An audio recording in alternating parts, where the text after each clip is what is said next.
Blog Talk Radio. Are you ready? The champ is here! It's just a man! Give me a hell yeah! What the rock is cooking? To be the man, you have to be the man! Big Papa Pump! Did you hook up? Falling! Holla!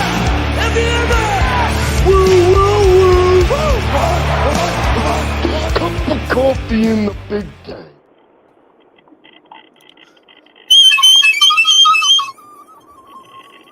Whoa, what was that? Kualanga. Hey, mi gente! Mi gente. Hey, folks, we are back again.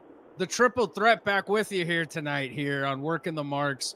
We got a lot to talk about, a lot of stuff that happened this week. Pretty amazing. You could thank me for that flute intro at the beginning, a la Ron Burgundy.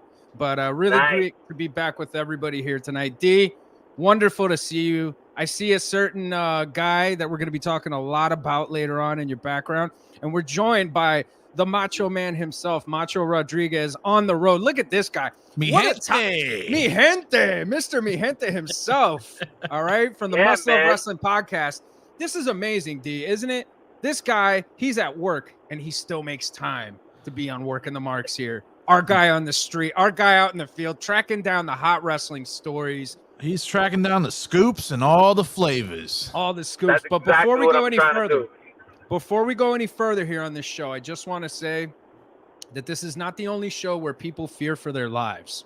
Yes. There are other shows, there are other companies where people absolutely fear for their lives. Okay? Scared. Very scared. And I'm sitting down right now, and I'm not going to take 6 minutes to tell you why I'm fearing for my life, but I'm going to take a lot longer to talk about professional wrestling and the weekend that we had with the action that we had across the board, and also the excitement and the controversies backstage.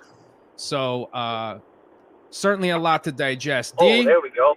Where do you want? Oh my God, there he is. We saw the light. Hey. D, where you want to start off, brother? Let's start off a with lot to talk about. Let's start off with Tyrus, aka Brodus Clay, retires from wrestling, not just from the NWA. Who? Brodus You talk about Clay. Funkasaurus? Yes. Oh, okay. Oh, I don't. shit. Funkasaurus. The first dinosaur. The first dinosaur. Not The the mom. boogie woogie down one. There we go. That's a dream match right there, right? Funkasaurus versus Oh, man. Yeah, that's a match. Luchasaurus.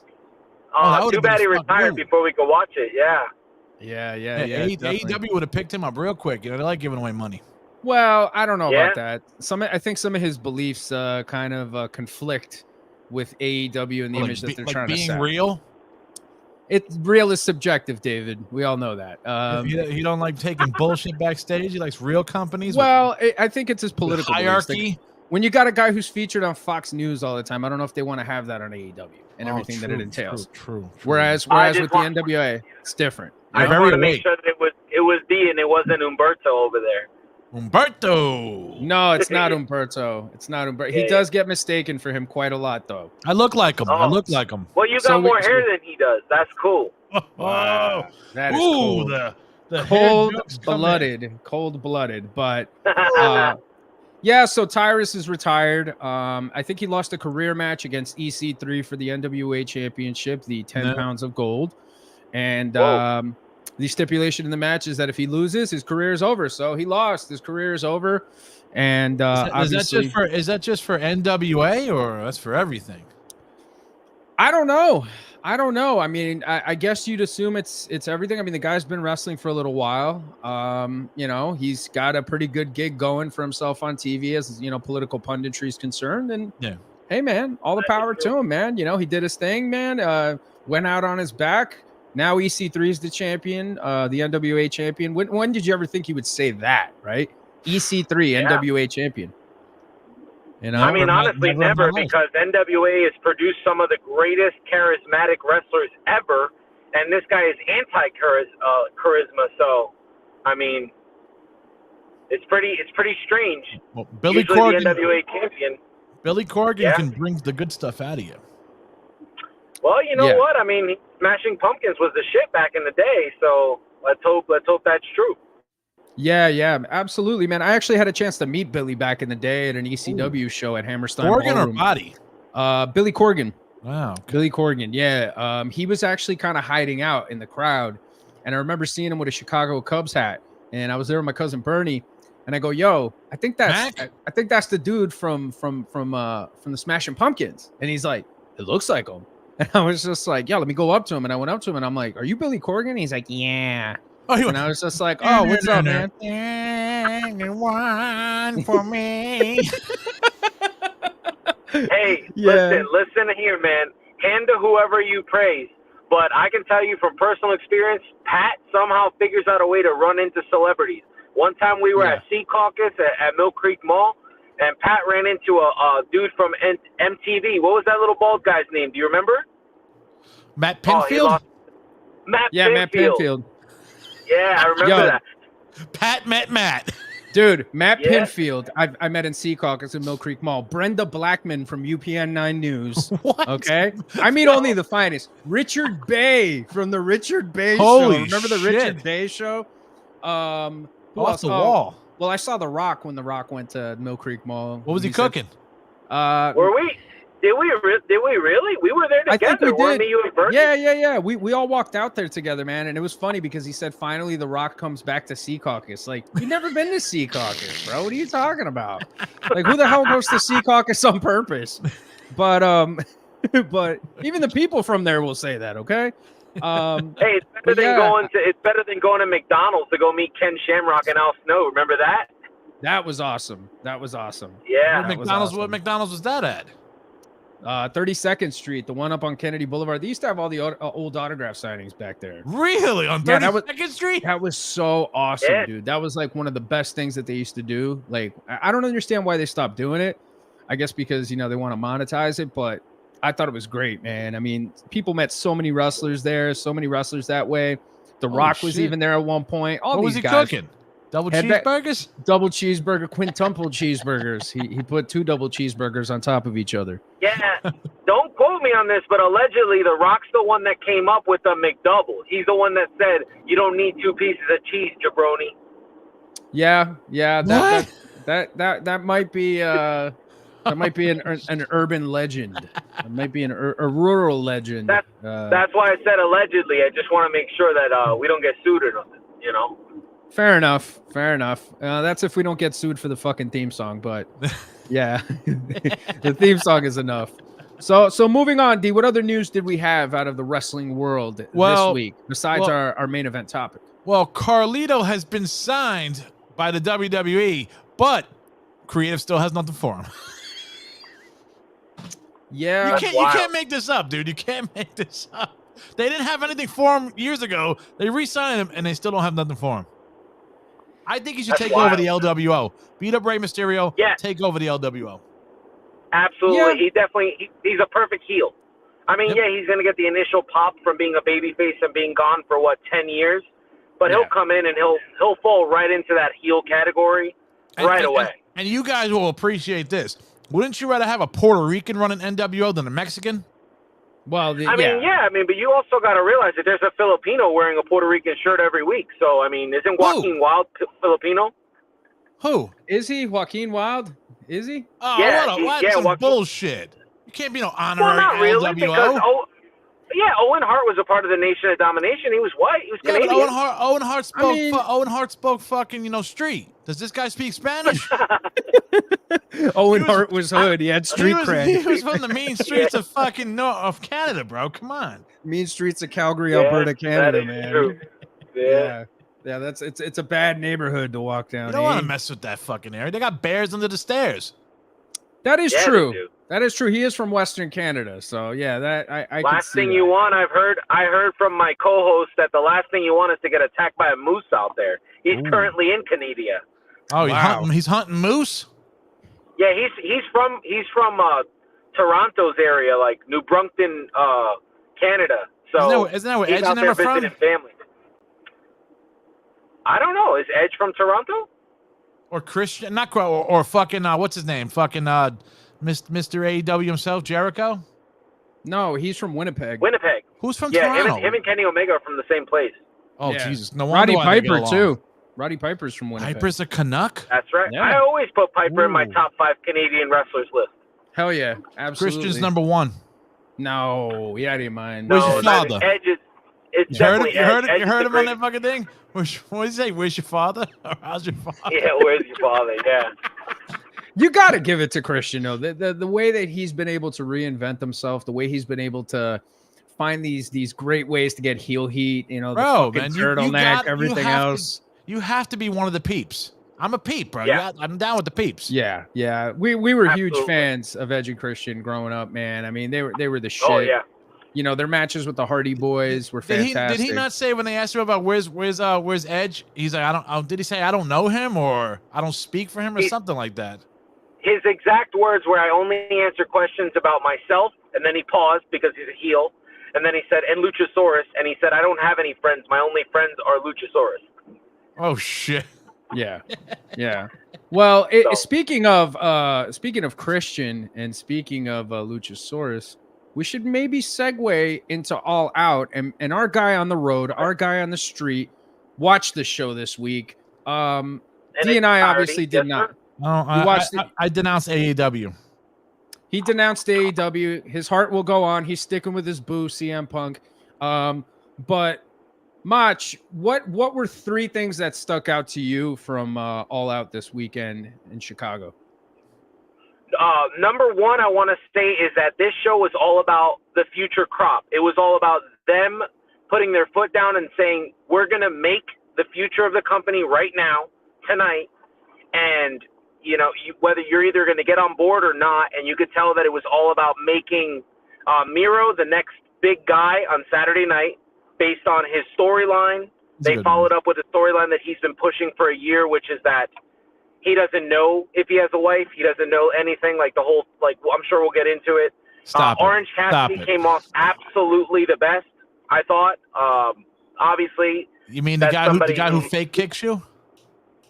Yeah, I mean, he tried to do that to Mox, and he nailed him with an elbow real bad. It was pretty snug. You could tell Moxley wasn't about that life, and it was definitely about pushing guys like Shane Taylor, getting him out there, getting his name out there. He was the guy who worked Samoa Joe. He's from Ring of Honor. It doesn't matter who he is. Well, then why'd you ask who's that? Oh, that was my Rock impression. That was one of the great. Oh, okay. That was my impression of Rock. Oh, okay. But yeah, You look I could tell just that it was like him. about that. I tried. Yeah, I identify as The Rock. Yeah. The second thing I noticed was that the AEW World Championship is not the most important title on the brand. What? It is definitely the International Championship. It was said multiple times on the show. Tony Khan said it himself. What? Really? That this is the most important title on the brand. And So I thought that was MJF is in garbage land now. I suppose he is. I mean, I think they're trying to push this story and this narrative so much with Adam Cole that they've forgotten that he's the world champion. Hey, baby. And the third thing that really stuck out to me, I'm really curious to hear Patrick's take on this, because this is the GOAT talking, was the way Ricky Starks worked. It wasn't just that he worked Bryan. It was the fact that Bryan just released, without even being asked this question, that because he wasn't 100% fully ready, Ricky Starks led their match. Mm-hmm. He said he just kind of followed his everything that he wanted, and he made it very clear, like, a lot of people don't like to work Bryan because he works a little tight, he works a little stiff, but he said every time he nailed Ricky just rose to the occasion, and he looked like a star. He absolutely looked that way, and if that's the way the company's going, then Can you say that with a straight face? Talker. I did. I thought about it as I said it. I was like, oh man, that definitely came off as weird. But yeah, so those are the 3 things that stuck out to me. If I want to throw, like, one in there, I just think that Tony Khan doesn't know how to book women. Mm-hmm. But to be clear with that, I'm pretty sure he's having the same flack that Eric Well, he's a Bischoff had in sexist. late WCW. No, I believe that it is TBS that doesn't see the women in AEW as marketable. So he has too So much they only want masculinity one energy. match on a card. No, I think the current crop that is in AEW, they don't see as marketable. I don't think it's about women's wrestling. Mm-hmm. I think they're not happy with the stars they have, which is why I think they're looking to bring in Mercedes Moné. Does he fear for his life from Britt Baker? Probably. I mean, she probably told him, like, hey, you're due for some fillings, and, Yeah. Doctor's in. I could see it happening at the dentist's office. Let's kind of dissect some of your points here, Mach. Obviously, the women's wrestling hasn't been all that great in AEW recently. Do you think any of the downturn in the women's division has anything to do with Jade Cargill no longer being the centerpiece of the women's division? So I agree. I think that's a really great point. I think that she was their Bianca Belair, and I don't mean to make this comparison because of who they identify as. But what I'm saying is she gave off that star vibe. We knew when Jade was out there that she was an absolute star. And I think little by little they were giving us information like, hey, she's working in the ring with Bryan Danielson. He's really helping her character. He's helping her in-ring work.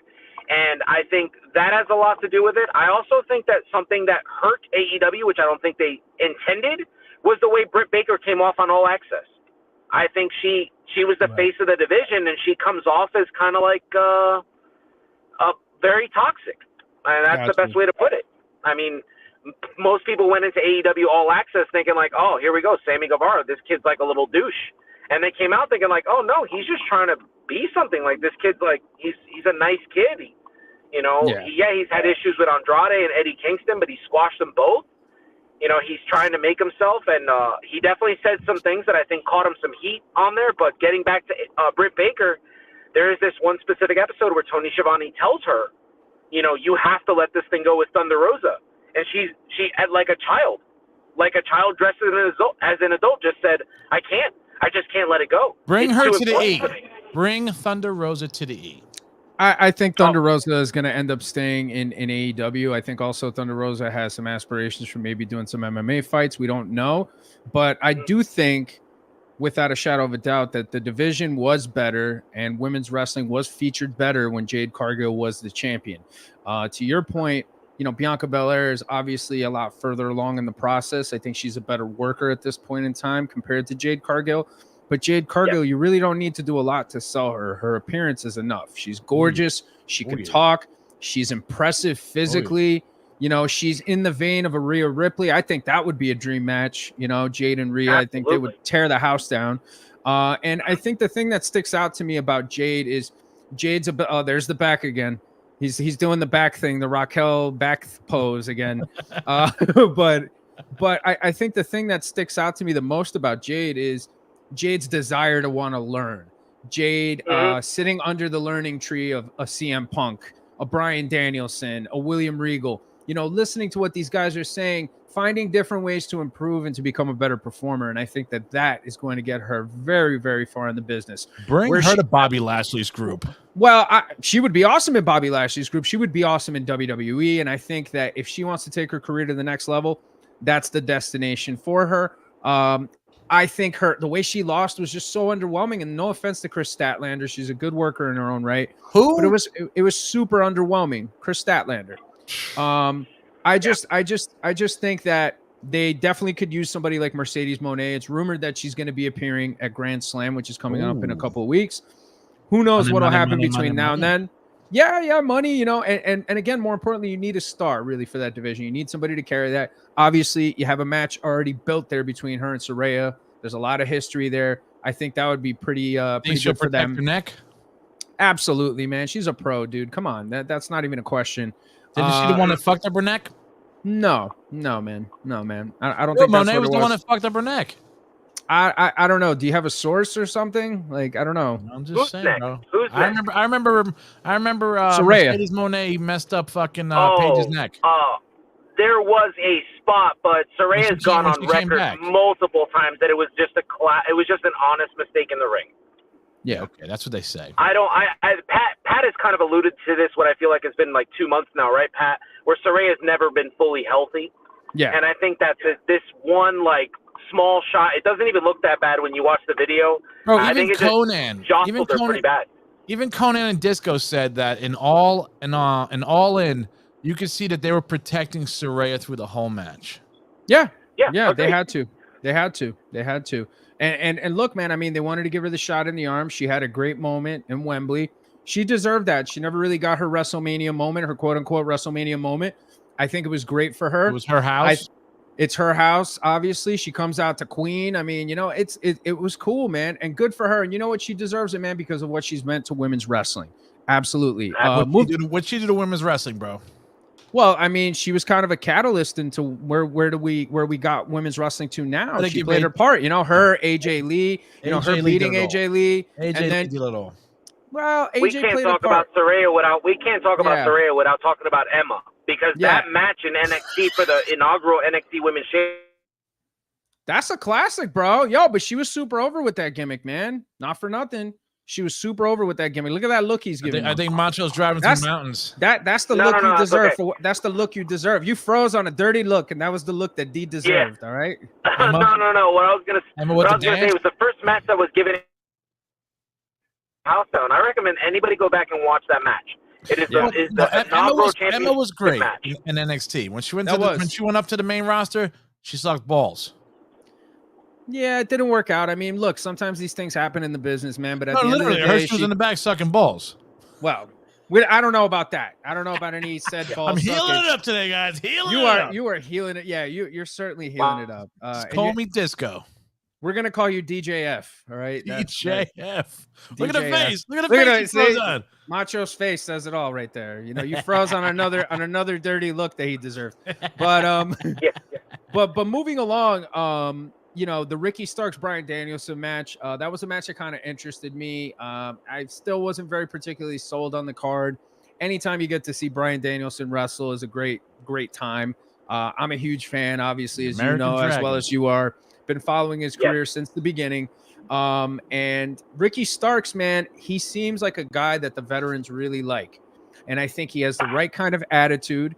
The fact that he worked with Punk, doesn't he look like fucking what's his name, bro? Fucking the Hart Kid. John Leguizamo. He does look like John Leguizamo. Wow. No, but he looks like fucking what's his name, bro? The Bad Heart, the Black Heart. Owen? Teddy Hart? Teddy Hart. He looks like Teddy Hart, man, to me. Just think about it. Just take a little look at him. I think you got to get your prescription checked out, D. Yeah, that's great. It's Teddy Hart. Where did you come up with that one? I don't know. He looks like Teddy Hart, man, to me. I could see John Leguizamo, and for some reason, he kind of reminds me of Harry Connick Jr. in Independence Day. I don't know why. He's got some of those characteristics, but the kid's a good promo. He's a solid worker. And again, he's a guy that you could see that the veterans take to. You look at the people that he's worked with, Chris Jericho, CM Punk. He worked extensively with CM Punk. And, as we found out, later on, CM Punk didn't really always get along with the younger wrestlers, let's say. But this is a guy that Punk took under his wing. Punk helped him. Danielson's now helping him. I mean, dude, what other seal of approval does he need for people to realize that this guy is a star in the making? Do you think that audible was good? I think that audible was excellent, man. I mean, plus, you got to think about the fact that you got rid of the Chicago guy in Chicago.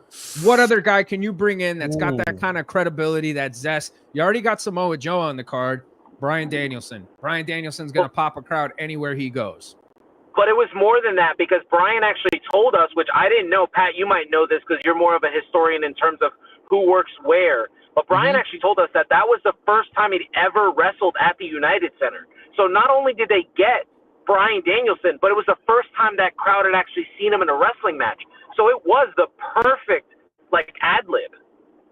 Yeah, absolutely. I think they typically would have their shows at the Rosemont Horizon, which is where they had Money in the Bank, where they had WrestleMania. That's typically where WWE has a lot of their shows. I think it's called the Allstate Arena now, if I'm not mistaken. But yeah, that's a very interesting little side note. And the Punk's house. They should. I mean, we'll see what happens come November. But Ricky Starks certainly is a guy who's making a lot of headlines. To me, he's one of the undercover MVPs along with Swerve Strickland. I think those two guys are fantastic. I think that those are two guys that should be in line for pushes. And I really hope that Tony Khan recognizes this and makes the most of these two guys that he has. Where is Keith Lee? Probably great arguing question. with the back. Yeah, yeah. I'm shocked. I'm honestly shocked that Keith Lee's like hasn't come back. I'm shocked that they Doesn't haven't he done more does he have a with heart him. condition too? He does have a heart condition, but I mean, as far as I know, they didn't really have anything for him creatively, and they went through a lot of changes. He They went Carlito'd him, bro. Yeah, but I mean, like Keith Lee is a guy that like you look at and he should have been a lot bigger than what he is. I mean, especially you think about like when he had his main roster moment. Oh yeah, you know? definitely. You know, he had a moment with Brock Lesnar in the Rumble. He was in a Survivor Series match with Roman Reigns. Like they were really endorsing this guy big time. Something happened along the way. Unfortunately, he had his health issues. They said Vince don't like brothers that have a high vocabulary level. I don't know about all that. I don't know about all that, but I think at the end of the day, he was given opportunities. Unfortunately, they didn't really work out in his favor. And he's a guy that I look at and I think to myself, man, they should have just done a lot more with this guy. But what three negatives stuck out to you as far as All Out was concerned? And before we get to that, I just want to ask you, which show did you think was better, All In Wembley Stadium or All Out in Chicago? All Out. All Out felt like a pro wrestling show. It felt like when I was watching it, I was like, yeah, I can see Bruce Pritchard and Kevin Dunn. I could see them like actually producing this show. This was produced well. It felt like everybody rose to the occasion they needed to. And I don't know if Brian had something to do with that. Maybe he did. We don't know. But I felt like All In, I don't want to steal his phrase, so please don't sue me, but it felt indie-rific. It felt like one of those shows, like the best way I could describe All In is it was like sitting in your mom's living room watching the King of the Indies. That's what that felt like to me. Yeah. Definitely. What were three negative aspects of this show to you? So my three negatives about the show, obviously, were the way the card is structured. I really feel like he makes a mistake in how he structures the card, whoever he is. You know, obviously Tony Khan says he's in charge of entirely the whole thing when it comes to storytelling and creative. So then I guess we're going to lay the blame on him. The structures of the matches make zero sense to me. The only thing that he seems to ever get right is the opening match. And in terms of this week, the opening match was actually one of the weaker matches. One of the negatives that stuck out to me is the Young Bucks and their inability to be professional. I get that they're trying to go for heat, and they're in Chicago, and they're trying to play up the booze, and they're slowly turning heel. But I feel like right now what the fans needed is for you to be the EVPs. Go out there and just put on a pro wrestling match, and they chose their feelings over the match, and the match suffered. It was a spot fest clusterfuck. It's the best way I could put it on there. How many super kicks were in that match? Oh, I didn't even count.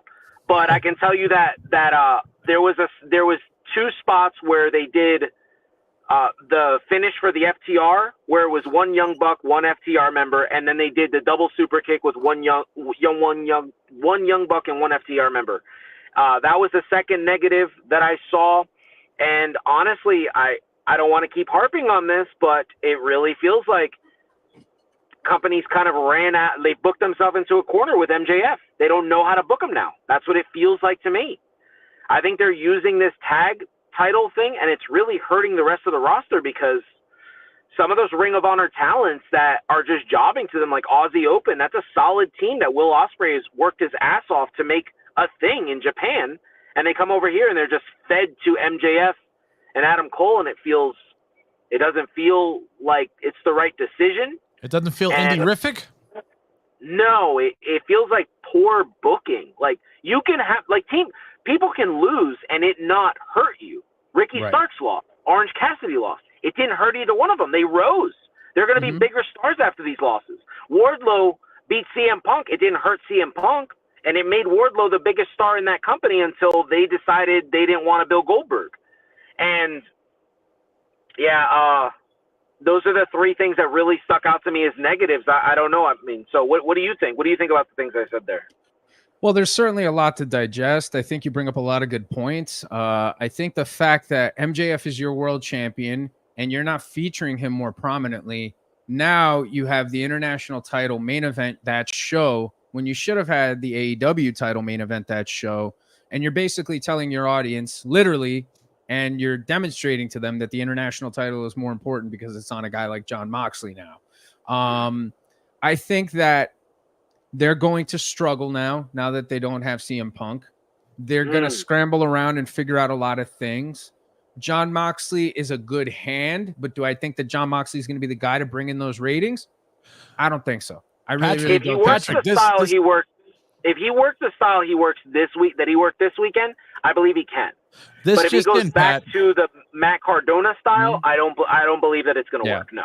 Do we have breaking news here? Breaking news here, Pat. On 9/2, Collision's ratings was at 0.11, which is 345,000 smacking people watching the show. I'm not surprised though, dude, because a big selling point for Collision was for CM Punk, and now you're not going to have this guy in that show anymore. They're going to have to rebrand it. I agree with you. We are going to point out on here that Payback was on at the same exact time, right? That is a valid point, and there were college football games too, which are equally as important to their respective demographics. So, Notre Dame 2-0. Yeah. All right. Yeah. So, I mean, I think that, AEW, they're going to be on a rough road. They're going to have to improvise a lot. Jon Moxley has the talent. Yes, Jon Moxley could be that guy. But do I think that he's intriguing enough as a character? Are we suddenly going to see something from Jon Moxley that we haven't seen before that's going to lure in an extra 300,000 or 400,000 people? No. I think the people that like AEW because that's their hardcore base. That's their niche. It's been around long enough where people now know what to expect from the program. Outside of their big show, which is probably going to be Grand Slam, the only surprise I could see coming up soon is Mercedes Moné showing up. What that turns out to be, we don't know. It'll be a nice boost in the arm for them in terms of attention. But again, I just think that their problems backstage, the stuff that goes on backstage, is more interesting than the shit that's happening in the ring. And that's a big, big problem. And I think that Tony Khan needs to improve the structure of the company, needs to have certain people in positions that belong in those positions, whether it's booking, whatever the discipline committee is. And he needs to act more professional. He needs to stop trying to be their friend. He needs to stop trying to be this guy that's just booking a show, but he wants to party with the wrestlers afterwards. You need to be a fucking professional, okay? You need to go out there and you need to be their boss. Whether CM Punk's firing is the beginning of that, we don't know. But it certainly we'll see over time. What was your match of the night? Well, I mean, up until I had 3 matches that stuck out to me as like the best, and if I would put them in order, I would say Miro and Powerhouse Hobbs surprised the shit out of me. It was not what I'd expect from those two. I know Miro's a good worker. I've seen it, but I had no idea this was Powerhouse Hobbs. No clue, Pat, at all. The second match I would say is Brian Ricky, and I'm not trying to be, a homer here because of how we feel about Brian. But I really felt like the storytelling, I felt like the shots in it, and I knew what we were going to get from the two. And I know that Brian knew he had to fix something. He had to have people talking about what's on the show instead of what's behind the scenes. Right. And as much as I know a lot of people disagree with, Orange Cassidy, Jon Moxley was the best match of the night. Storytelling all around. It really felt like, it really felt like a genuine. It felt like it was produced by WWE. That's the best way to put it. Wow, that's did not certainly feel a like shocker. an AEW match. No, really? Pat, I recommend go watch this match. I think you'll come out with the same feelings. That feels like an outlier. I've never seen a match produced by anybody not named Kenny Omega, Bryan Danielson, Hangman Adam Page. I've not seen a match by anybody not those 3 people in that company that was that good. I was like, wow, this might be the best version of AEW we're ever going to get. Well, in fairness, I will say this much. For a very long time, I have been saying on this show that Orange Cassidy is one of the best wrestlers in the world. And that's a fact, folks. The gimmick might not be for you, right? You might not personally like it. It might be difficult for some people to get. But every time that guy steps in the ring, he delivers. No matter what they're asking him to do, He has Absolutely. great technical ability. Okay. The guy can work, dude. He comes from a good background, trained at Shikara. He's not a slouch, dude. This guy is not a slouch in the ring. He might look like a freaking DJ. Okay. He might look like a guy that hangs out at your local bar. He might look like somebody you smoke weed with behind a venue. Yeah. But the guy steps in that ring and brings it every single time. And I'm honestly not surprised. I am honestly not surprised. What do you really look? What do you forecast for AEW in the coming months? And what do you think they need to do better in order to get them back to being a more respectable wrestling company? The number one company. Well, they're never going to be the number one company. Let's just get that out of the way. And even Bryan Danielson mentioned that, which Tony Khan said that they're a challenger brand. So whatever you want to call it, that's fine. It's a secondary promotion. That's what it is. It's an alternative for fans, and that's fine. That's cool. You know what I'm saying? It's good that it exists. It's employing wrestlers, and it's something else for somebody else to take in.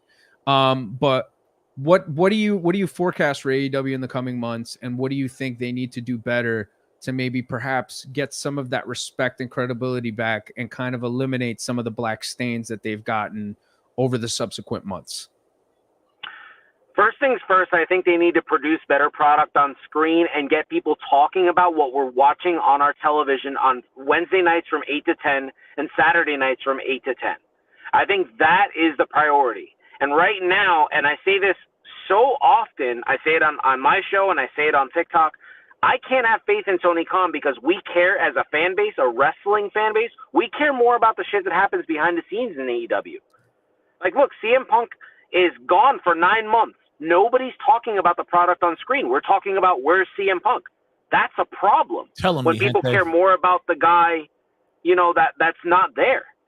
And I think, honestly, what they need to do is they need to fix their situation with the world title. If you want to run this whole grudge match between MJF and Adam Cole, then you need to run it, but it's not doing the title any favors. I would definitely push guys like Orange Cassidy and Ricky Starks to the top, have them. I would immediately jump those two in some kind of program. Make them fight each other for a chance at the world title. Maybe even have a triple threat match. That way one of these guys to take a loss if you really need to protect MJF. However you feel. Obviously MJF is the biggest name in the company, so you want to protect him, but I definitely feel like that's an issue. And unfortunately, until the new contract is signed with TBS and Turner Broadcast, I don't think a lot of changes are going to come, because I think right now they're kind of handcuffed and they have to run business the way they have it now. And I guess the last point I would make is I would definitely have a sit down with the EVPs and let them know, you guys need to be leaders now. The way you're going out there, you look like children making victory laps around a ring. Mi gente, do you think they're going to lose? Do you think they're going to lose their TV contract now? Well, that's a big one. I mean, I think there's a lot of talk about their app, so I wouldn't be surprised if they did lose their TV contract. But most definitely, I believe they're going to lose Friday nights. I 100% believe Friday nights will be canceled. What's on Friday nights? I only know Wednesdays and Saturdays. What's Friday? Rampage. Oh, I forgot about that one. Yeah. I you know what? I think that they are going to get a TV deal. I think they're still going to stay there. And I think even though they're not doing great compared to WWE, I think they're bringing in a demographic, a steady rating, albeit a low rating, and they're satisfying whatever the requirements are that are given to them from Time Warner Discovery. So, I think as long as they continue to do that, but focus more on the Orange Cassidys, focus more on the Ricky Starks, MJF, Adam Cole, and Swerve Strickland, have more of that.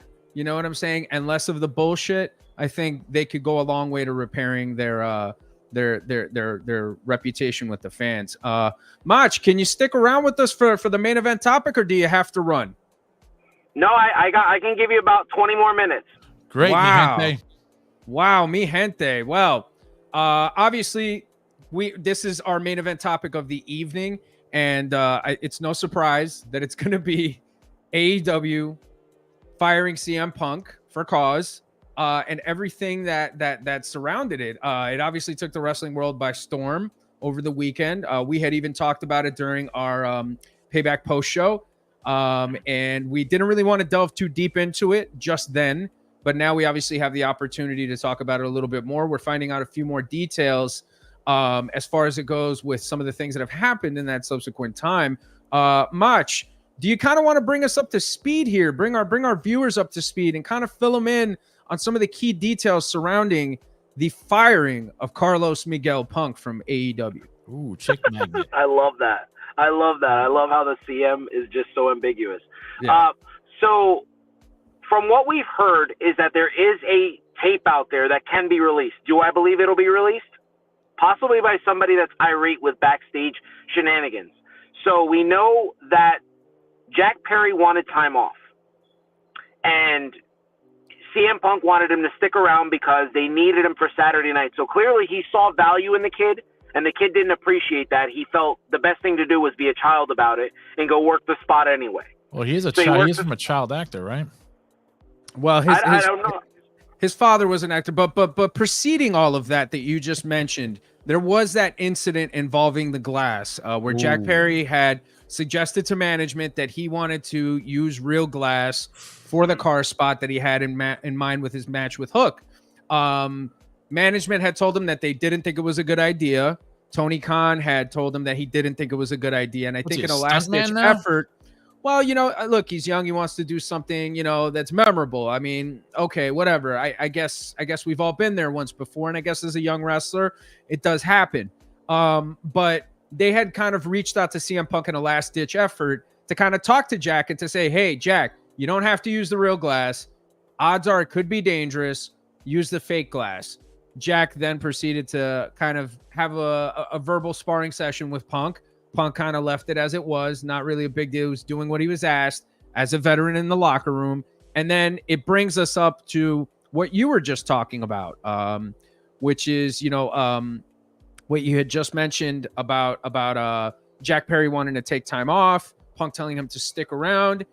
Now, what preceded those events? So Jack Perry obviously works the spot in his match with the glass. He knocks on the glass and he tells right to the camera. He looks right at the hard camera and he says, this is real glass, like cry me a river, right? They have the match. They have it. He just has a gash on his arm. Nothing too big. I don't even think he needed stitches for it. And as he's doing that, I believe that this is Jack Perry's father rooting for CM Punk at SummerSlam, right? Yes, it is. Yeah. And I think that's Jack Perry there. Yes, it is. Yeah, as well. So they go backstage, and then there's an altercation between CM Punk and Jack Perry. Apparently, he walked up to Punk. Punk asked him if he's got a problem with him because obviously he was blaming Punk. I don't believe he looked at management. I think he thought maybe this was Punk going to management. Please don't make this happen. Don't let this happen. Instead of what you just said, that it was management that made the call. Now, did they make a mistake contacting CM Punk? Probably. But, I mean, that's just being a Monday morning quarterback. We don't know now. So they're both gone from the company for the foreseeable future. They get into a skirmish. Samoa Joe and some people break it up. Supposedly, CM Punk lunged at Tony Khan and pushed him into some, TVs or something backstage. Right. We don't know how much of that is true. There was also a rumor that Miro and Punk almost got into it, and it was really just Miro being that consummate pro. Let me go out here. Let me just cool everybody down with a joke. Punk took it like a joke. It was released. It was the same thing as the William Regal thing. It's not a big deal. We were trying to calm things down. Samoa Joe was apparently the big leader backstage. He's the one that got Punk to go out and wrestle. That's his boy. He's the one. Yeah, he's the one that got everybody calm backstage, and he kind of ran the rest of the night. Like that's what it sounds like. That's what all accounts are saying. That Samoa Joe kind of took care of the rest of the night. Now Samoa Joe has a history with this because of his dating back to his issues with live on air at Impact, talking about Scott Hall being a no-show and having the issue with Kevin Nash and almost coming to blows backstage. So we knew about that. So we know that Joe knows about these type of things. He knows how to handle these type of things. He's Samoan. But, right. I mean, I think he's just really smart, really professional, and he really cares about whatever company he works for. Do you think Roman Reigns called him up? I don't even know if they're related. They're not even from the same tribe. They're both Samoan Joes. That's all we know. But Yeah. as far as it goes, with this said lunging that occurred, this was reported initially by Dave Meltzer and Brian Alvarez. Now, as we've come to find out, unfortunately, Dave and Brian aren't always the most reliable guys in the world, and they also get a lot of their information from the Young Bucks and from the Elite. Now, it's also been talked about that this information, this lunging that occurred, got back to Punk's camp, and Punk's camp spoke directly. Someone from Punk's camp, very close to him, spoke directly to Conrad Thompson of 83 Weeks Podcast, and had told Conrad that Dave Meltzer is a liar. Yes. Very plainly told him that Dave Meltzer is a liar. Now, again, we're all eagerly anticipating Punk's retort, because Punk's not going to keep his fucking mouth shut about this. He is going to say something. Where he says it, how he says it, who he says it to, we don't know. Punk, we're all certainly waiting. Come on, Working the Marks, and say your piece. Come on, Working the Marks. We'd love to have you here. Absolutely. He couldn't point us out from a fucking lineup, but come on down and fucking come do the show. How did you guys feel when you guys saw what had happened? Because I know it broke on Twitter, and that actually stole a lot of the headlines of the show. And I think more people were invested with what went on between these two than what was actually happening in the ring. Well, for me, I got the information based off Bleacher Report. I thought there was a breaking news based on college football. And I looked at Bleacher Report and it says CM Punk terminated. And I was like, what? Well, no. Like, I mean, not the termination, but I'm talking about news of the fight breaking during the show. Because the news of the fight did come out while it was there. I remember scrolling on X, and it did come up on there, which I'm getting used to calling it X now. It did come on X, and I did see it, and I was like, wait a minute, what is going on? Like, he got into a fight with Jack Perry. The details were kind of unclear. Dee, what did you think? And Mach, what did you think when this news originally broke while you were watching the show? You take this one, mi gente.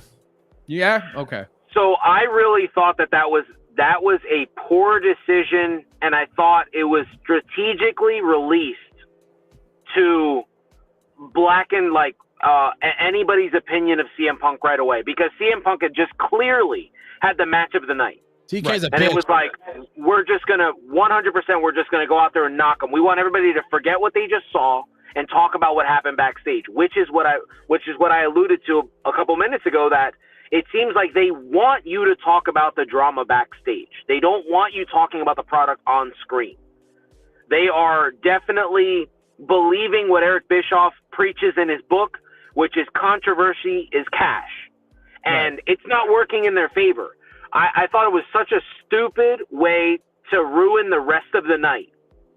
You have this historic event, and you allow this to release. But personally, my initial thoughts were, so what? Booker T and Batista have gotten into a fight. Kurt Angle and Brock Lesnar have gotten into a fight. Kurt Angle and Eddie. It doesn't matter. They handle it in-house. Yeah, we find out about the fights, but it's handled in-house, and it's not a big deal. So I was shocked that it apparently was like 45 seconds total time.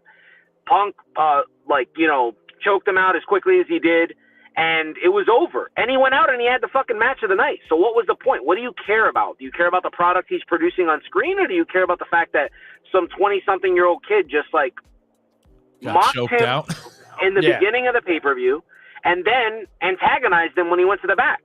So, I don't see why CM Punk is catching the blame here, but I know that on that podcast that you're alluding to, Eric Bischoff talks about that there's a woman that works backstage with Tony Khan, and she's the one that pushed Tony to terminate CM Punk. Mega Perek, I believe. She feared for her life? Well, I'm sure she did. She's the chief financial officer, if I'm not mistaken, of AEW. Oh, she's a numbers bitch. She was. That's one way of calling it. They lost a lot of numbers. Not going to say that. Yeah. She I do it for you, mi gente. Well, thank you, Dee. You're doing it for us. So yeah, she's certainly the numbers person. She's a big part of the structure there, somewhat of AEW.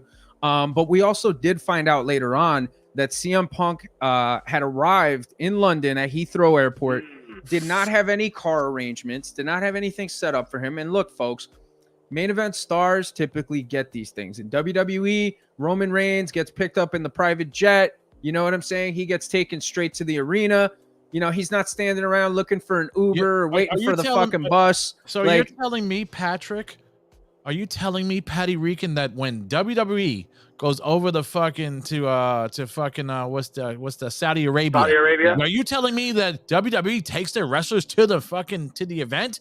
They don't take care of them. No, the people of Saudi Arabia do it. Yeah, the Kingdom of Saudi Arabia do that, but yeah, they take care of the wrestlers. The point is that their big stars are taken care of and are taken to the arena and have ways to get there. CM Punk arrives in Heathrow, was given a number for a driver or a friend of the Young Bucks. He found out later on, called this number. The number bounces back. Now he has to figure out a way to get to Wembley Stadium from Heathrow Airport, ends up taking the tube, runs into a bunch of fans, was really nice to them. No negative experiences reported whatsoever. Okay. Took pictures with all these fans, right? Gets lost. Other fans help him. He ends up getting to Wembley Stadium. Okay. So this guy, who's your top star, who's generated your best numbers ever, okay, is not getting picked up at the airport, has to figure it out on his own, was given a bogus number. To me, it seems like they've been pushing his buttons for a long time. And I have personally thought that since the Young Bucks re-signed, the odds were good that CM Punk was going to leave AEW. And obviously we saw how that played out. You know, to your point, I just think these guys are incredibly immature. You know, you can be one of the boys and you can still be Office. You know what I'm saying? It is in the Young name. Bucks. But even with Kenny, you know, being on being the elite, you know, drinking the Pepsi and saying it tastes like lighter fluid. Hangman posting up stuff in his stories of discount CM Punk figures for 50 cents. Did you see the elite YouTube video backstage? They're like, "Oh, we're finally on Collision." You know? Yeah. I mean, look, again, I understand you guys are workers, man, but like save it for the storyline. Triple H was Office long before he hung up his boots, and you wouldn't tell. You know what I'm saying? Because he went out there, he was a character, but backstage, he wasn't acting like an asshole. He wasn't being childish. He wasn't being petty. You lost your biggest star, and you're out there doing a victory lap. That's unprofessional, and I think Tony Khan needs to do something about it. And I think the Young Bucks either need to straighten out their behavior or just abandon it, you know, because I think they're going to be detrimental to the company in the long run. This is why they wouldn't go to the E, bro. They wouldn't be able to freaking handle it there. But getting back to the Punk situation, we obviously saw on Dynamite. I believe it was Tony Khan opened up Dynamite, and I think he did address it, or was it at Collision that he addressed the Punk situation? It was the Collision. Okay, so he opened up. He had made a video where obviously he didn't blink, and you can tell it was heavily edited, and he talked about how he had to fire CM Punk. He then said that Punk he used a lot of legal jargon. Where basically people, you know, he mentioned people were afraid for their life.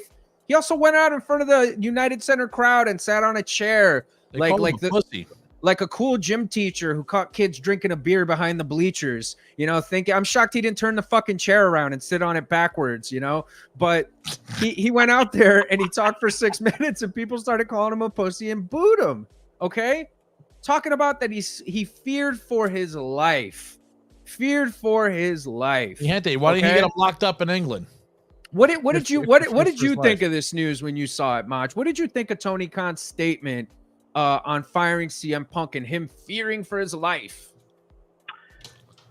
I thought that it was really just like what you said. It was rehearsed. I thought the video was edited a lot. I think he believes, just like a lot of people that don't actually watch movies, they believe that Hannibal Lecter didn't blink in Silence of the Lambs.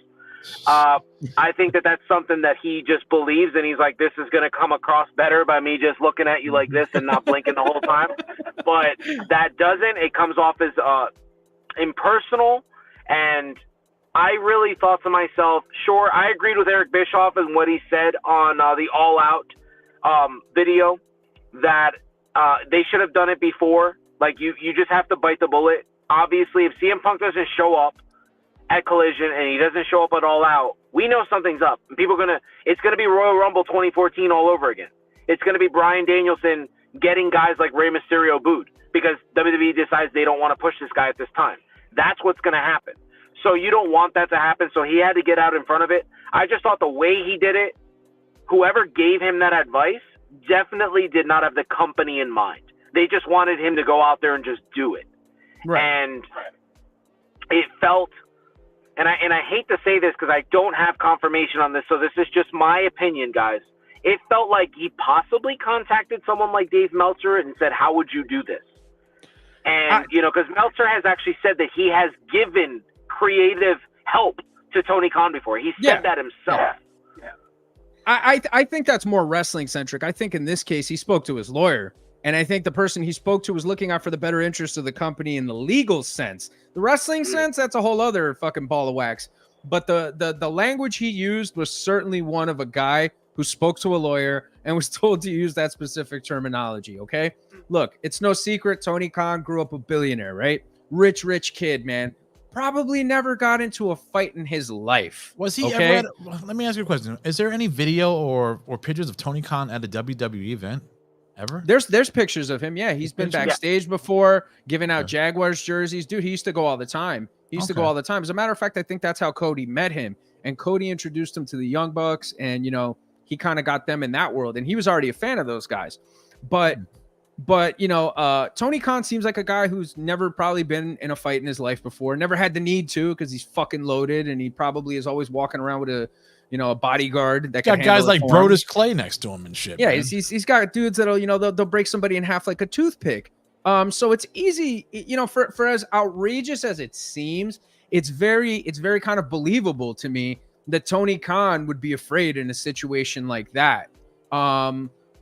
What do you think the crowd reacted to Khan's statement? Like, how do you think the crowd reaction was? And obviously, watching All Out, was the crowd against the Young Bucks in any kind of way? Was there like any type of general pro or anti CM Punk sentiments? Until the 8-man tag with the Bullet Club Gold and Rockers and Heart Foundation Light, until that happened, there were no CM Punk chants. It was only at this point, and you can tell, and I want to be very clear, I can tell based on their demeanor, you can tell that the FTR were told, do not do any X's, do not do anything CM Punk, and then FTR balled. He couldn't help himself because when they went to go do like the double V trigger that the Bucks usually do, I forget what Matt Jackson or Nick Jackson, I can't tell them apart what they did, but he went like this. That was the one time that they like made a reference to CM Punk in the entire match. But every time the Young Bucks came into the match, CM Punk chants, they got booed out of the building. But their athleticism saved them. Whenever they did like an off-the-top rope specialty move, the crowd popped for it. So it wasn't really – I think the crowd was just so excited because we were watching a historic pay-per-view. It was their best pay-per-view in the entire – since the initial one where like Cody wins the NWA title. That was the best AEW pay-per-view that we've ever gotten. This was second to that. Mi gente. And I think the crowd knew that. Mi gente. Is it true that they confiscated all CM Punk signs? Yes, there are videos out there of security guards going up to people, folding their signs in half, flip their asking. T-shirts inside out. Yes, there is video out there. It was all over X. You can see the videos. People were like, so like let's say you or I were sitting next to each other and Pat was sitting 2 rows above us. Yeah. That person 2 rows above, so Pat, he was recording it and posting it. Oh, right. Like, wow, look at what they're doing to CM Punk fans. Yeah. So like that happened. That did happen. On Collision, you could tell that they were angry. Mm-hmm. On All Out, I think they were just happy with what they got. MJF is so over. That stupid kangaroo kick is really over with the crowd, so it got everybody pumped up. And we kept seeing good match after good match after good match. It was just like, okay, like the only bad matches we got were the women's match with Chris Statlander and Ruby, and that shit show of a spot fest, the 8-way. Every other match was, good to better than good. Gotcha. Okay. I was really surprised. What did you think of the news of CM Punk's firing? How did you feel about it? Did you feel any type of way at all? What did you think of it? Because for me personally, when I heard the news, I was like, good for him. Good for him, man. because it seems like, and again, this is just my take on things based on what I've seen. Don't quote me on this and say that I said that this was fact, because it's not. We never know. We don't know what the situation is. There's their side, Punk side, and the fucking truth in the middle. But I think that ever since they got into that fight and them leaking stuff to the dirt sheets and them leaking stuff to Meltzer and Meltzer running with it and Alvarez running with it and then putting out a lot of false stuff about CM Punk, you kind of had a feeling that something was going to happen. We saw what happened. Poor Larry. You know, his dog getting injured and all that, the big fight and all that stuff. We saw that stuff that happened. But I think that once the Bucks re-signed, I think they really made it a point to make sure that they get rid of Punk.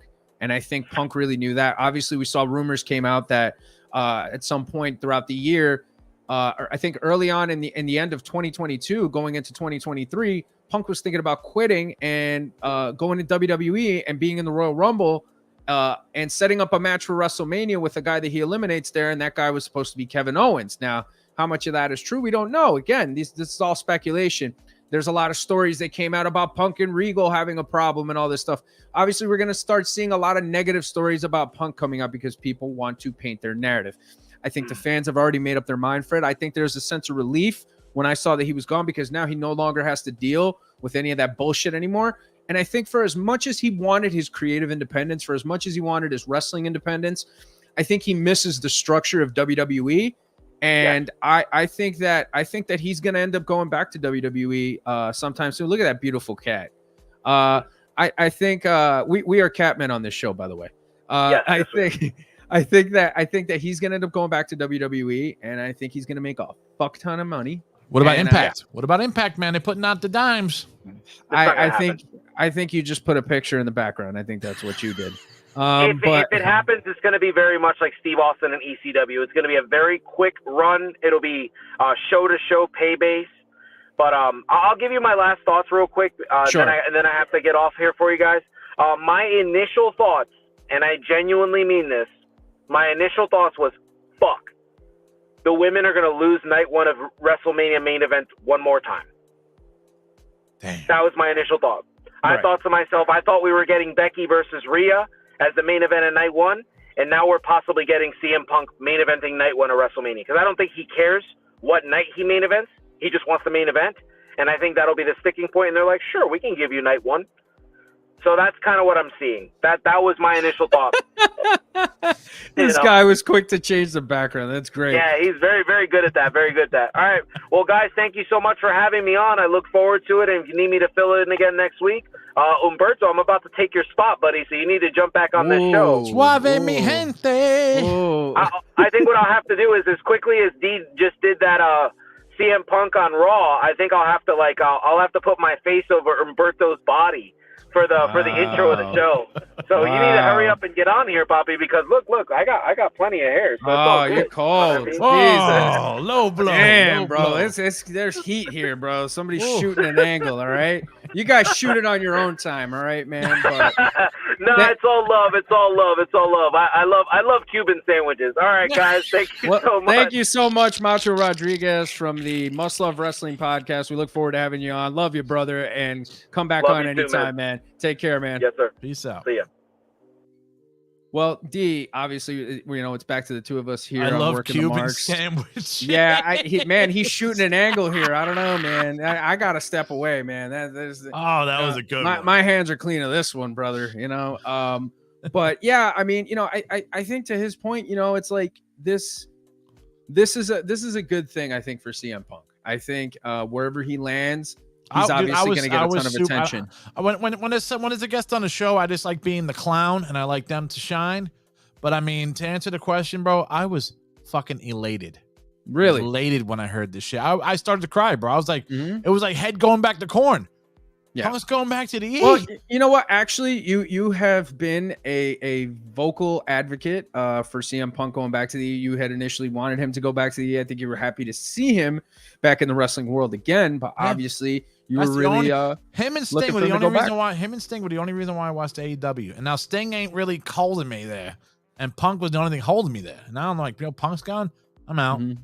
I'm not gonna lie. I marked out for Seek and Destroy though. That shit was dope when he came out to fucking Seek and Destroy. Oh yeah. I marked out for that. That was pretty fucking cool. But yeah, no, definitely. I mean, look, I think at the end of the day, he wants that structure. Like I said before, he needs that structure, and I think he's going to thrive. And oddly enough, I think he's a guy that needs to be pissed off about something to do good. It's weird. There's just some people out there that I think need to be mad about something in order for them to go out there and knock it out of the park. You know, he needs that chip on his shoulder. And I love how everybody's saying, they're like, oh, he's not gonna go back. He's not gonna go back. Oh, he's too much trouble. Oh, look at all the stuff backstage, bro.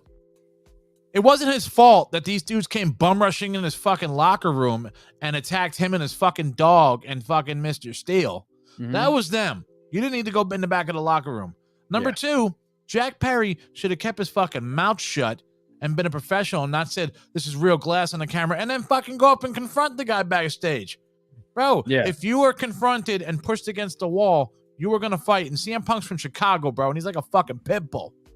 You know? Well, yeah. I mean, of course, dude, you know, you're talking about a kid who his father was an actor. He grew up in Beverly Hills, 90210. And, you know, this is a punk rock kid from fucking Chicago who, you know, probably got into fights every day just because of the way he fucking looked in the music he liked. Exactly. So, I mean, you know, it's pretty easy to say that Punk is probably going to whoop his ass. And look, man, I think that the Young Bucks created a lot of the problems there. I think if they would have kept their fucking mouths shut. Aren't they friends with this kid? Isn't he down with them? Yeah, they're all California guys. But I think that, you know, I think that instead of them talking about their shit and getting it out in the open, I think, you know, he reached a point where it was just too much for him. You know, whether it was Hangman going into business for himself, which we forgot to mention as well. The Young Bucks, you know, doing what they did, spreading their bullshit stories to Dave Meltzer running with it, you know, creating this unnecessary cloud of negativity around CM Punk. I could see how that would piss somebody off, man. I could see how that would fucking piss somebody off. If Vince wants to bury fucking AEW for a third time, sign Punk. Buried him for a third time. I look, man. I think that there's younger talent that he could do that with in the long run. And I bet you Vince will talk to him now. Vince will be like, I'll talk to you now. I don't think Vince has anything to do with it. I don't think Vince has anything. Who knows if Vince even flew him out to fucking to Connecticut and like, hey pal, you're not under the contract no more. There's a fucking first class ticket waiting for you. Not even. He would send the private plane for him. But I think that you know, it's money, dude. There's money to be made. You know, this is again one of these, you know, scenarios, these what if scenarios. That's one of the few ones. I think really the only one left. Also too, bro. I heard this on Wrestling Soup podcast that they were like, well, when CM Punk called fucking this guy a fucking stooge, well, William Regal, he is a stooge. You don't think he went over there and was fucking telling Triple H everything that was going on? Come on. Yeah, I'm sure he is. But look, man, sometimes these conversations happen backstage, dude. People just get in. Look, I've seen plenty of conversations in the short amount of time that I was in the business that I thought were going to escalate into bigger problems, and they didn't. You weren't calling Meltzer up going, hey, man, I got the scoop. I didn't care. It was just two guys having a fucking conversation. That's none of my never mind. I don't got to fucking worry about that. But it's interesting that this is coming out now, and then Regal comes out and says that it's bullshit. Regal was just like, it was nothing. We had a conversation. Look at that. No big deal. Look, we saw that CM Punk went backstage to Monday Night Raw, right? You remember that? We covered that. Yeah. That's in our episode archive in case you want to hear what we said back then. I think, and even Fernando had mentioned, he's going there to take the temperature. He's going there to see what's going on. He's seeing what's his perception there. And he's kind of seeing, hey, this is what I can do, is what I can't do. I don't think money's going to be a fucking problem. I think he's made enough money in AEW. Yeah. I think he just wants to work somewhere with structure. And plus, he'll make it up in merchandise sales. Okay. Oh, definitely. But for everybody out there that's acting like, nah, I don't want to see CM Punk in WWE. I don't want to see CM Punk doing this. I don't want to go. Bullshit. Okay. Bullshit. Because when that fucking music hits, okay, and he comes out, which one? Well, Cult of Personality. But if Cult of Personality hits, he comes out. And, you know, whoever's standing in the middle of that fucking ring sees him, bro, it's going to be a huge moment in wrestling, dude. People are going to freak the fuck out. And they're all going to rush to tune in whatever show he's going to be on that week. Oh, definitely. Trust me. Could imagine the ratings. The ratings. Yeah, the ratings are going to be through the roof, bro. Not only that, the merchandise sales, everything, bro. Yo, this is the other thing too that I think people don't bring ice cream bars too back just for. Oh yeah, absolutely. This is the one thing that I think people don't take into consideration enough, and it's the fact that WWE is a professional fucking company. Okay, yeah. You might have grievances with somebody, and there's been plenty of documented grievances in that company throughout the years between talent. You can have a problem with somebody, but you still got to go out there and you got to go do your fucking job, because one person is in charge, right? We know the people that are in charge in WWE: Nick Khan, Triple H. If they say you got to go out there and you got to work with this guy, you're going to bury your bullshit. Seth Rollins and Matt Riddle, they had a fucking problem for a long time. They put it aside. They had a great match. Bret Hart, Shawn Michaels. I mean, the list goes on and on with all these guys that had legitimate heat in real life that went out there and worked well together, bro.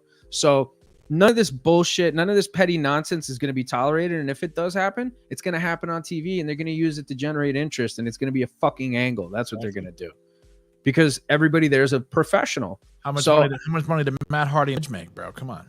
Yeah, dude, come on, man. I mean, this is ridiculous, dude. It's a no-brainer. If he goes to WWE, it's going to be hot. His promos alone are going to be amazing. Imagine the first promo between him and Cody, dude. Imagine what that's going to be like. Yeah. Imagine all the little Easter eggs in that. You know what I'm saying? There's so many possibilities. Any one of those guys. Imagine Roman Reigns about to do an interview backstage, and Punk just walks by, and they both just look at each other. And yeah. Come on. Punk and Roman, Punk and Rollins, Punk and Sammy or Kevin, Punk fucking Chad Gable, Punk Gunther. I mean, like, dude, there's so many matches that you could have with this guy. Punk LA Knight. I mean, like all these matches, man. All these possibilities. And look, again, as far as it goes with his physical, condition, I mean, whether he can work or not as well as he used to in the past. I mean, hey, man, it happens. People get older, shit happens. But they have so much oversight there. And their production ability is like their production is second to none. But really, the oversight and these guys producing the kind of matches that they do, they're going to make sure that he's doing things that he can do well. It's not going to look bad. It's not going to look shitty. They're going to put him in there with guys that are going to help him, that are going to do their part too, athletically. Punk and The Miz. That's another match you could do. I mean, but like Punk John Cena. Why fucking not? Why not, bro? Why not, bro? Think about all that stuff that they could do. You know what I'm saying? So, again, man, it's a no-brainer. They have the ability to help him in the ring. Is he any worse than fucking Edge was? And exactly. Edge is 49, and people are perfectly fine with him coming back, So it's a no-brainer, dude. I say bring him back. I can't wait. I hope it does fucking happen.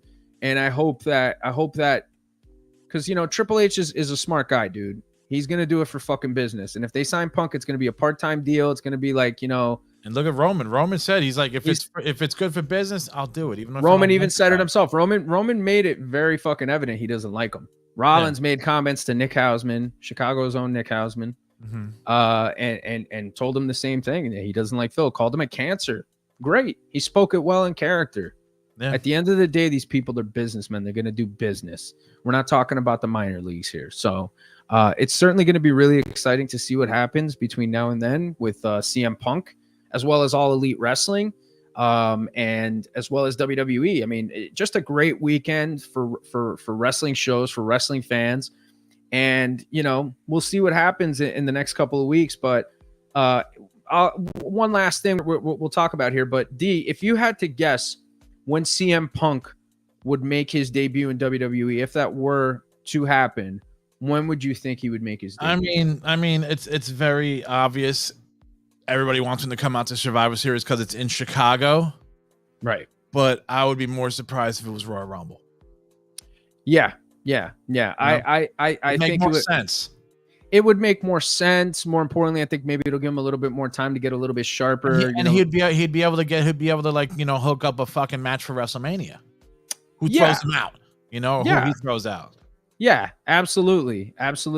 Whoever that might be would be. Maybe he might be in the building and fucking. You might pan past cameras like, CM Punk's in Survivor Series. He's in Chicago. Of course, he's in Chicago. He lives there. Why would? Well, you got to think, right? You got to think that if he did come back for a match, I think a main event perhaps against Seth Rollins, if he somehow manages to hold on to the title till then for the World Heavyweight Championship, That would be a pretty darn good match. Did you see after the cameras were off, Nakamura beat the shit out of him when he was going up the ramp? They seem like they're kind of teasing Seth losing the title soon. They're really going heavy on selling the back. Yeah. He does have some injuries though. That is a shoot. So what happens there, we don't know. But I mean, can make it till Mania. He's a big boy. He can make it till Mania. Absolutely. And look, man, any match you put CM Punk in would be great. But I would definitely say perhaps maybe somebody a little bit more athletic, a little bit more limber than he is right now. No. Punk's psychology is second to none. The guy can fucking tell a story in that ring. Punk does a lot of little. He doesn't need a belt, bro. He's good. He's good, bro. He's good. He can make it happen. Him being there alone, the buzz that it will create. Now, do you think he'll bring the AEW title with him? Well, that's throw it in the garbage can. That's the $1 million question. I mean, wow, you want to talk about like you want to say who's number one on TV?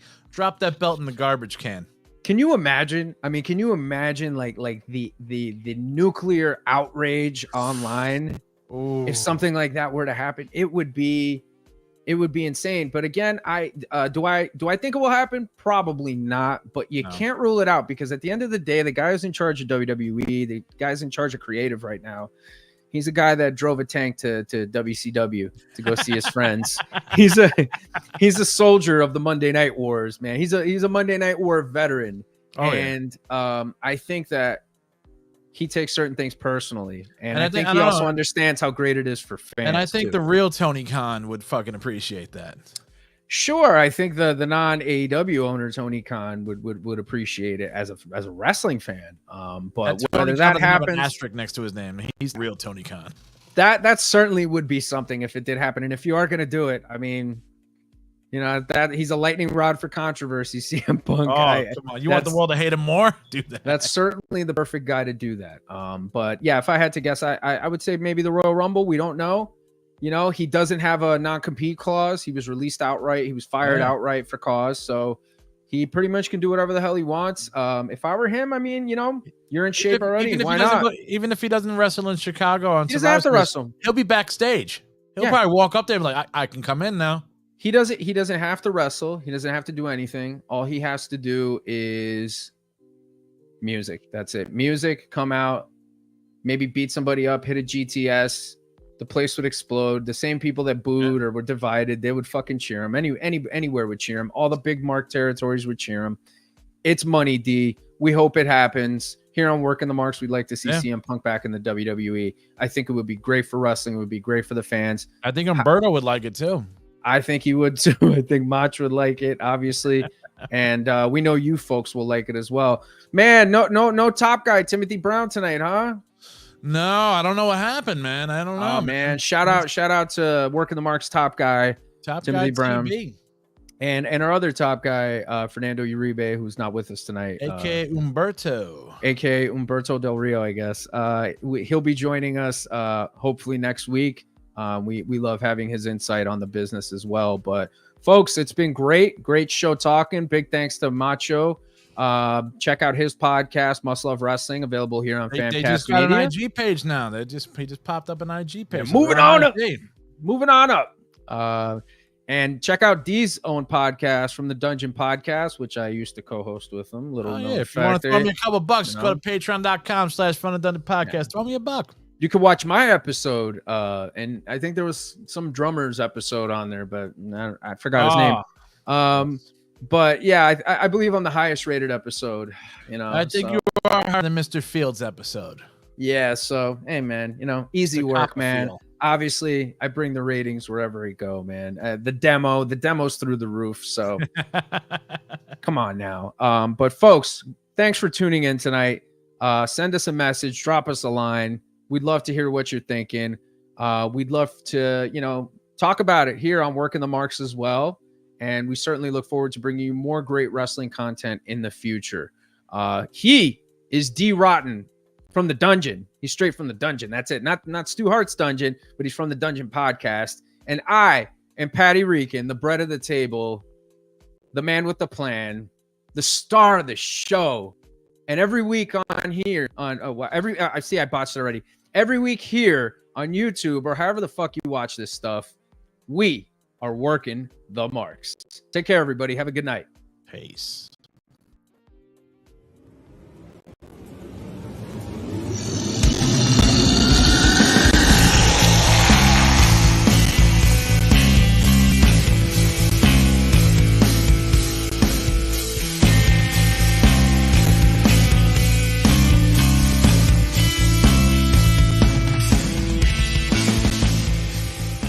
Famcast Media.